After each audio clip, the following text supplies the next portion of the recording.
more about that in a few moments. But just to say that on behalf of ITB and Fingal County Council, I'd really like to welcome you all to the Learning and Innovation Centre here this morning. So it's just great to see so many people at the event here this morning. And certainly, if you're like me, I think the programme is very exciting and I'm really looking forward to being part of this with you. So I really do look forward to that. Today is the fourth in a series of collaborative events between Fingal County Council Economic Services and Community Department and ourselves here at ITB. I said I mentioned something about civic engagement, and very briefly I'll say to you that while it's hard to get a commonly accepted definition of civic engagement, for us here in Blanchardstown, we pursue four main domains. And you'll see that on my webpage on the ITB website. But they relate to knowledge exchange, which is what we're working on here with you this morning. Service learning, which involves students being involved a little bit in their projects and community projects. Volunteering and community-based research. But that's just flagging it to you about where civic engagement is situated and what we're doing at ITB. And as I say, the website would give you more information if you're interested in that and you have any particular questions, or perhaps have identified ways in which you think that type of civic engagement initiative will really help to yourselves. So that's really all I'm going to say. I'm looking forward to the day. I hope you are. I think it'll be very valuable, and I'll hand over to you. Thanks very much, Des, and you're all very welcome here. I'm going to take you through a few slides which will give you an idea of the Learning Exchange, the premise of the Learning Exchange, and what we have been doing these last few months, and indeed what we're going to do today. So, there's a big group.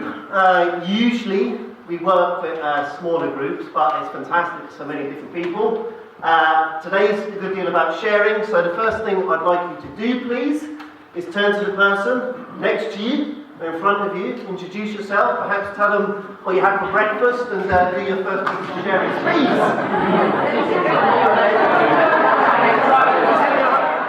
And it's about getting that diversity of experience and diversity of opinion and background.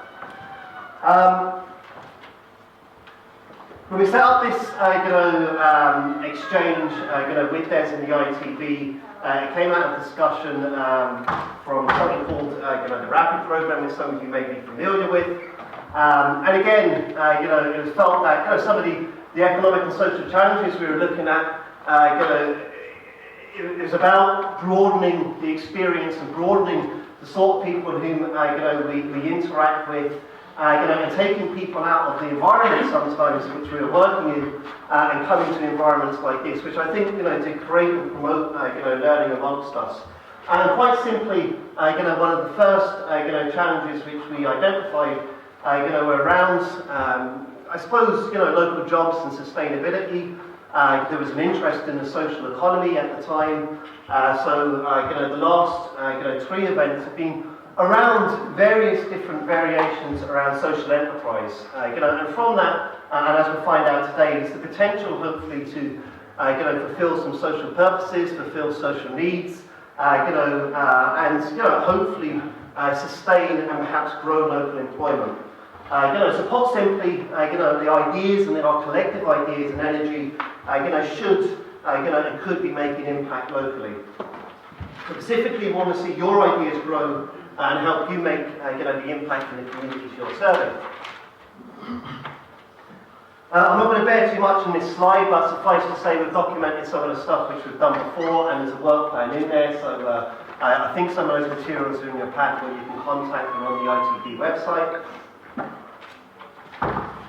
So, to recap then, the Learning Exchange is a platform for learning. Exchanges are about tapping into knowledge, new ideas and thinking. I can't stress this enough. No one has a monopoly of good ideas. Our speakers are just that, speakers. They're sharing their ideas, if you like, with yourselves.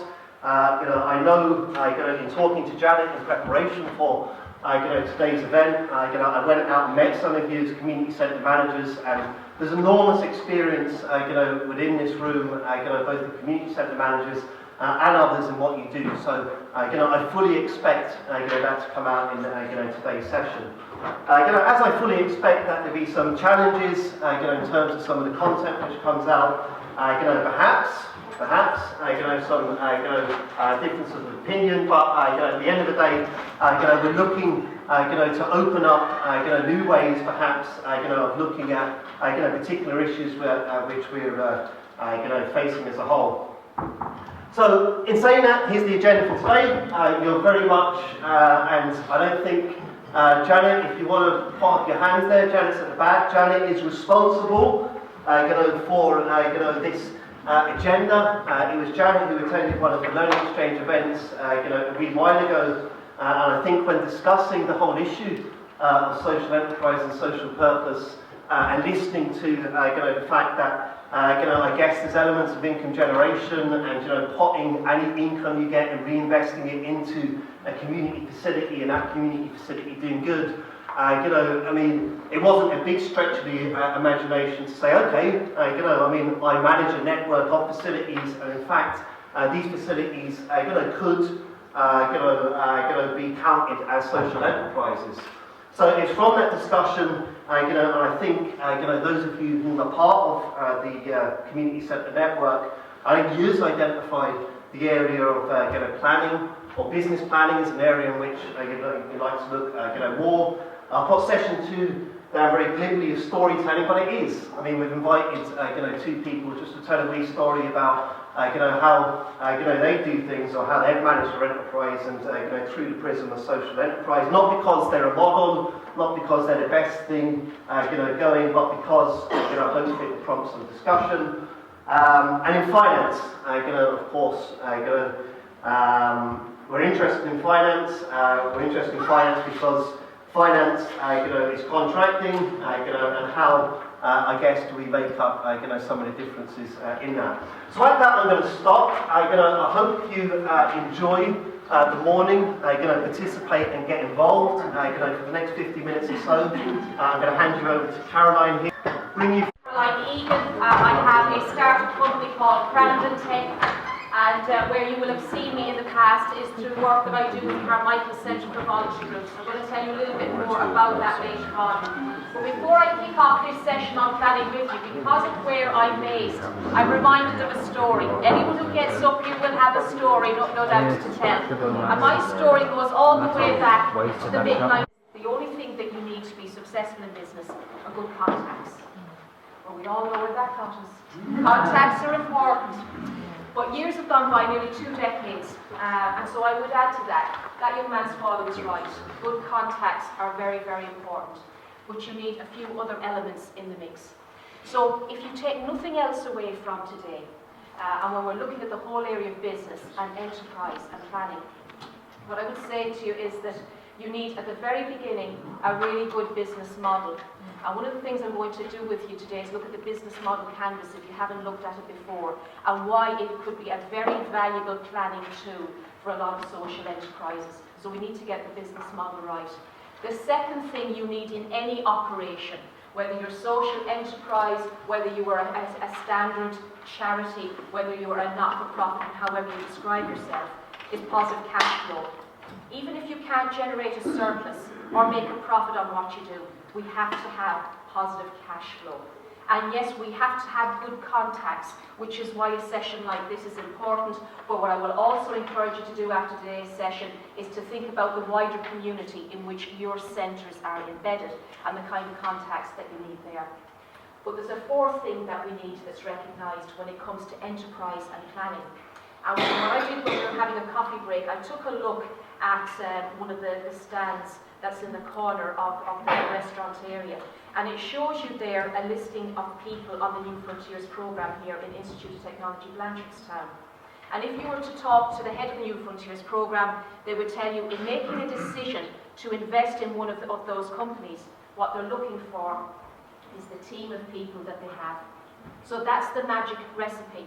If you're going to be successful in business and in enterprise, and I would encourage you to look at it from this perspective, then you're going to have those 4 elements. We need to know what the business model is, we need to ensure you've got a positive cash flow, we've got to have a good team of people that are driving the enterprise, And we have, like that young man's father said, we need to have good business contacts. You get those 4 elements in place and you're off to a very good start. Now, in terms of understanding or having a concept of social enterprise, for those of you running community centres at the moment, how many of you would identify yourselves as social enterprises? Only a handful. And that would be typical. Now, social enterprise has been around for quite a while, and again, just to get a sense of where we come at from it. You know, if you're looking at the American style of social enterprise, for them it's really about generating income which is reinvested back into the social cause. And we've got a really good example of that here in Dublin, and that's CASA, the Caring and Sharing Association. And you may have seen them at Christmas time. There was a documentary at your service on them. So if you get a chance to have a look at it on iPlayer, it would be a good one. So the concept, the American style to social enterprise, is that you've got a social cause, change that you're trying to bring about, and you will use a business idea or enterprise to generate the cash flow that you require to make it all happen. But in Ireland and in Europe, we have a slightly different take on it. If you look at the theory and the history of social enterprise, it's really come about because we identified a gap in public services. And as a result of that, we saw an opportunity for community and voluntary organisations to fill the gap. And therefore, the model that we've developed, and is right throughout Europe, is really very much based on what we call a grant support system, or service level agreements. In other words, we promise to deliver X, and the government in turn will give us the cash that we require to a greater or to a lesser degree. Now that has worked fine and works well in scenarios where you have an unlimited amount of cash, or at least you've got a ring-fenced budget for it. But as we all know, that's no longer the case, and the same issue would arise right throughout many European countries. So for many of you, and those of you who are working as centre managers, you're working with your boards and your management committees. And I suppose another point that I want to make out of today is that you cannot do this by yourselves as centre managers, nor as a centre manager working with your staff. You have to get your management committees on board. You have to get their heads around this, and you also have to ensure that they are supportive of it as well. Because when you start talking about enterprise, there is at some point a trade-off that has to be made. And so the question is, you know, where is the pain point for you? At what point does the trade-off become too much? And this is where you can have real issues arising. So for those of you who run facilities, you have the day-to-day headaches of trying to find the cash necessary to make it happen. You have salaries that you have to pay. You have services that have to be dealt with. Whereas a management committee oftentimes, particularly if they're the founders, are driven by a lot of passion and a lot of purpose. So we can have issues there. If I were to ask you how many of your organisations were set up to combat social disadvantage in your areas, for those of you running centres, how many of you would say that's your primary function? For many of you it is. How many of you would see yourselves as having been set up to deal with economic disadvantage in your area? Possibly some would. Would any of you have seen yourselves there to try and provide a support service to small business or SMEs in your area? Possibly not. And one of the things I'm going to get you to consider maybe a little bit later on today when we're kicking around some ideas, because I will get you to, I am going to stop talking at some point. I'll give you an opportunity just to tease out a few of these issues as well. I would get you to consider that when we start looking at the potential to generate earned income, where does it come from? So giving you that as a starting point of where we look at, I want to take you on now to focusing on the tools that we can use to help us with this. And I am drawing a lot on how you would start with a small business, because for many of you, if your primary focus has been on securing grant aid to help you deliver the services that you require, then this whole concept of business planning can be a very new and a very alien area. And even though business planning has been around for quite some time, again we've got some developments and advancements in the area. There's a standard template that pretty much most organisations all over the world use. It's structured in a very particular way. And I know you'll have looked at that and I'm going to refer to it a little bit later on. But about 2 years ago, when I started thinking about setting up my own company, I recognised that I was going into an area that wouldn't have been particularly well developed within the country, and that was the use of cloud applications that were designed specifically around governance for not-for-profits. So I started to do a little bit of work. And when you look at a traditional business planning approach, you find that it is ideal in scenarios where you have a lot of the answers and where you have an intuitive understanding of what we call the marketplace. Now, I am deliberately using this commercial language because part of what we might have coming out of today is that when you go back and have discussions with your management committees and boards, this is the kind of language we need to use. If we're going to start focusing on social enterprise, we have to look at the terminology as well. And it's fine using a business plan when you have the answers and when you have an intuitive understanding of your marketplace. But what happens if this is new ground for you? So I got very excited at Christmas time, about a year and a half or so ago. I think, well, a year and a quarter as it turns out. I've worked my calendar a bit better. And I came across an online course that was run by Steve Blank. Steve Blank's quite well known in the United States in the whole area of entrepreneurship. And he was talking about lean startup. Now, I loved the sound of those two words, lean startup, because it assumed that you didn't need a lot of cash resources. And as you know, anyone starting a business, that's always going to be an issue for them. Well, it was far more than that. And it was looking at making sure you didn't waste any resources in terms of what you put in there. And so this is where I came across a concept known as the business model canvas. And I thought this was great. And that springtime, I went down to the Institute of Technology in Waterford. They were organising, if you like, an enterprise. And it wasn't around social enterprise, and it was around business and business startup. They were organising a seminar. And I listened to Rory O'Connor, who had set up a company called Scurry.com down in Waterford. And he'd been on New Frontiers, and he shared his experiences. And one of the things that he made a strong point about was, whereas he had gone through the traditional business plan, because they were a startup business and they were really trying to feel their way around things, what they had found valuable was the business model canvas. So here I was hearing about it all over again. And that's when I started to look at it and to see what could be used. And I thought to myself, as I went through this, it made perfect intuitive sense that if you haven't got an established market that you're familiar with, if you're really trying to just feel your way through what's going on in your area and in your community from an enterprise point of view, then this is something that is worth looking at. And I'm going to take you through that business model canvas now. If we had the space, and I know we do, but I'm not that tall, so I can't reach up. The idea with the business model canvas is that literally you will put the canvas on the wall. The way you do that, get some magic whiteboard, those plastic sheets, pop them on the wall, and then start putting post-its onto and start making notes. The logic with it is that it's taking you through a sequence of questions. It's getting you to go outside the building. That's the terminology that's used because it comes from the United States. And it's getting you to ask questions so that over a period of time, you're refining the ideas. And then you get to a point where you've got sufficient research and knowledge and you can put a really good quality business plan in place. So I'm going to talk to you about both scenarios, but I want to take you through the business model canvas first. Now, the very first question you're addressing here is what's your value proposition? But we're looking at it from a social enterprise point of view. So let's use the language that we use, and that is, what problem are you solving? Now, I'm going to get you to stop there for 2 minutes and turn to the person to your left, and I want you to come up with the answer to that. In your community centre right now, what do you believe is the problem you're solving? Turn to your left. Turn to your left.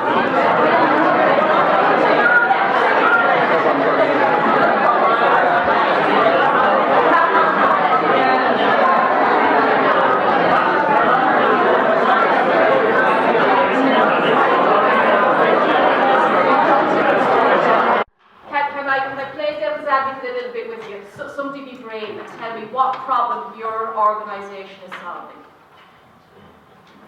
I'm joking. Please don't make me. Unemployment. Right, alright. Solving unemployment. Childcare.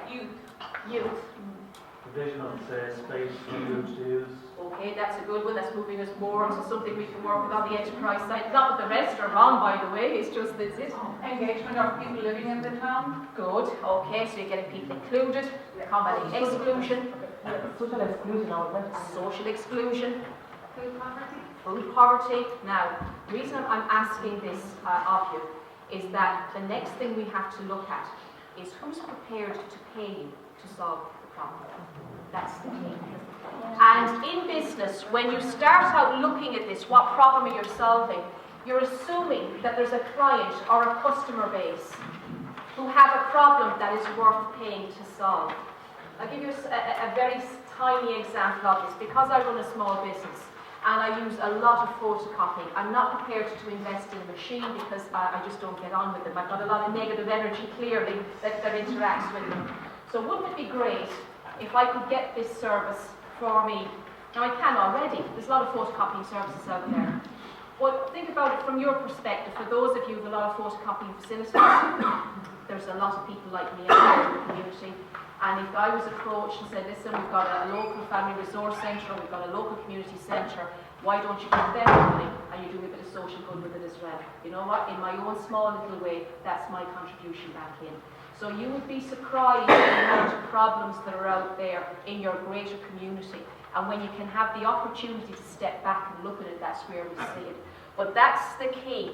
If you're going to make a success of this, whether it's on a large scale or a small scale, you have to identify a problem that's worth solving.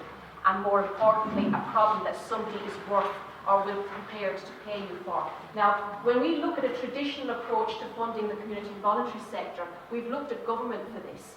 The problem is that there's a limited and finite amount of money there, and hence the opportunity to look at other potential sources of income. And it's not going to be a magic solution for everyone, because it depends on the context in where you're sitting. But this is the key to begin. Now, what I'm suggesting to you today, you've got a listing of the 9 questions there. And when I work with organisations on a one-to-one, particularly with management committees who wouldn't have any experience the whole area of business planning, one of the first things we do is we go through the list of 9 questions and we try to get a sense of where this committee, this group of people, these managers, where they see themselves positioned. And that's always a very interesting question. You know, where do you perceive the pain points are that you're dealing with? And more importantly, who's prepared to pay for them? The second question we move on to then is, what are your key customer segments here? Or in other words, why are customers going to buy from you? Now this is an interesting one, and I want to throw another concept at you, and it's the concept of your brand, because this becomes very important. For those of you who are following air travel at the moment, you probably have heard that Air Arran are rebranding as Stobart Air. So we've all seen the Eddie Stobart trucks up and down the motorway. They're a major shareholder. The reason I'm drawing it to your attention now is that even though Air Arran are in the air transport business, there's a particular market segment that they're now going to be looking at in Europe. And as a result of it, the name, the brand, and the characteristics identified with Air Arran wouldn't be sufficient to enable them to go after that market. So if we translate that back into our own scenario, into our own settings, if you're saying to yourselves that you seriously want to go after earned income as a means of generating extra resources and cash flow, then you also have to look at the brand that you have, and the markets that you're going to go after, and the customers, and whether or not they are going to be prepared to buy from you as well. Now, you've got a lot of fine services that you deliver, but if you're set up for one particular avenue to look at, then the question is, what impact would that have in terms of how you are perceived by the customers? So that's a key point for us to consider. It would be great to just simply move into social enterprise and say that's where we need to go, but there's a much bigger picture at work. So when you're having that conversation with the management committee, this is an issue you will look at, the credibility issue. Would you be a credible provider of the services that you've identified as a need for and pressure points to solve? So why would the customers buy from you? Third question we look at then is, what are your proposed distribution channels? Now that's pretty straightforward. How are the customers going to access the services that you're offering? So these physical services that you're delivering, are you going to do something online? For those of you in the nature of what you do that have maybe telephone support lines or telephone support services, you know, is that the avenue that you're going to go down? And again, always bearing in mind, where will the revenue come from this? Is this a service level agreement? Is it a grant? Or is it services you're generating that the client pays for? Then we take a look at building your proposed customer relationships here. So how are you going to get your customers and how are you going to keep them? Now, when we move on to, I'm going to address it at this stage, when we move on to looking at ways in which you try and plan it and look for sources of earned income, if I were to ask you how many of you have developed a community map for your area, do any of you have one? a handful, possibly one or two of you out there, community maps are a really, really valuable tool, even when you're not looking at social enterprise. And it's been around for quite a while, but I have an adapted form that I use. And in effect, take a look at the geographical boundaries of your community that you were set up to serve. There's a physical area. And within that space, do you know every nook and cranny? Do you know every laneway? Do you know every road on that? And do you know what's positioned there? So one of the questions I ask groups that I work with is, what percentage of your community engages with you? And not just the total figure, because they're very impressive. If we were to stack up all of the throughput of people going in and out of your facilities, that would be one heck of an impressive figure that we're looking at. But if you're looking for opportunities within a community, then you really need to understand it. And what you're doing is creating a physical map. And again, this is something you can put on a wall. And you're identifying what's already there. So you're starting out with the obvious, and that is, what other community and voluntary organisations are in place that we could do business with and collaborate with on particular initiatives. And then you're looking at the concentration maybe of small business, because there's an ecosystem that works together around it. So what business is out there already? Because you're going to have conversations with these people to see what their pain points are and whether or not there's a potential for you to solve some of them. And then you take a look at the schools. You take a look at just the makeup, the demographics that you have in the area. And what you're identifying and trying to do then is say, from within this community, what percentage of people engage with us? And if you have a population base of, I don't know, 30,000 people, you know, is it 10,000 that actively engage with you? Is it 20,000? Is it 25? Is it less than that? And more importantly, it's almost like profiling your customer segments. You're looking at which segments of the community are engaging with you. So straight away there may be an opportunity for you to build extra business or deliver more services because you've identified a gap. So a community map, very, very important on this particular process. But if you've identified that there's a gap in the market and that there's people you should be engaging with and could, and you can generate revenue from that, you're going to have to decide how you're going to go out there and make it happen. So this is where our team kicks in, because there's a big difference in getting a tranche of cash awarded that you administer by way of service level agreement and grant, and physically going out and generating extra revenue. And so you're going to need someone on staff who's strong in the area of sales. Even, you know, if we leave marketing to one side for just a minute, even on sales, there's a body of work that needs to be done, and they have to be comfortable with that. And there are ways around it. So again, straight away, we're looking at a constraint possibly that you're facing. It doesn't happen by accident. So good salespeople will be on the ground, building those relationships for you, getting you embedded now, not just in the community and voluntary sector, but in the community at large, right across the spectrum. So again, another important point for us to bear in mind. Now we're going to look at the whole area of the revenue streams and how you generate the cash. And this is where it starts to get interesting, because as part of the previous process, when you were trying to identify what customers were looking for by way of services and where their pain points were, you'll start to build up a picture very quickly of how much potential revenue is out there for you and whether it's worth your while or not. Which is why it's important that you try and look at as many different options within the community as possible. So how are you going to generate cash? And very importantly, if there's a time lag, as there often is, you know, in small business you'll expect certain credit terms. You won't be paying for your services up front. But the question is, if you don't have reserves that you can draw on, can you get a bank overdraft facility? Can you access capital while you're waiting for that revenue to come back in, and where you put the investment? So how are you going to recoup the cash back? Who is paying for this? And that's why we keep coming back to that same issue. Question number one, what value are you providing? What are people prepared to pay for? So this is something that you'll have to give a lot of consideration to, particularly given the nature of your operations, where very few of you would have very large reserves that you can rely on. This is the last slide. You have it in the pack. I'm not going to talk to you about it, but if you want to learn more, it's a whole series of online resources. particularly if you're trying to encourage some of your staff. And I know we're in the Institute of Technology, but there's a lot happening in the whole area of MOOC development, massive open online courses. And if you want to learn more about Lean Startup and Business Model Canvas, you'll find Steve Blank's course free of charge on Udacity on that platform as well. So there's a lot there. Folks, thank you very much. I'll be talking to you a little bit later. That's it.